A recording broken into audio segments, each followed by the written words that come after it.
કૃષ્ણ રણમાદેવ કેમ છે બધા? મને ઉઠતાની સાથે જ શાકભાજી ધોવા બેસી ગઈ, હું બેસી ગઈ વિયામાં ખાવા, ભાઈ આવી ગયો ગટર સાફ કરવા, ગટર ઉભરા બેસી ગયો મામાની બેસી ગયો છે. જો કેવી મજાની હેલ્પ કરે છે. અને ભાઈ કાઢી છે કુંડી, કેમ કે 8 જણા ભેગા થયા તો ગટર ભરાઈ ગઈ છે.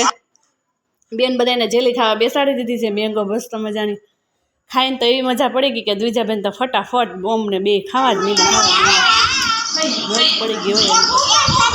અને પછી ખાવાની મોજ પડી ગઈ ને પછી ગયા લસરપટ્ટી. અમે તો પછી જેલી ફટાફટ ખાય. નાના બાપા એસર મજાને તૈયાર કરી દીધો. અમને પાર્લર જાણ્યા હોય એની ગોળે સરનું તેલ નાખીને ઘસીને સરસ મજાનો તૈયાર કરી દીધો છે. કેવો લાગે છે એ કોમેન્ટમાં જણાવજો.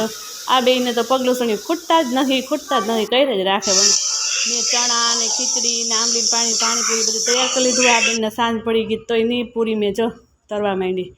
સરસ મજાની પાણીપુરી તૈયાર બધું કરી લીધા. મસાલા ચણા ને બટેટા ને 2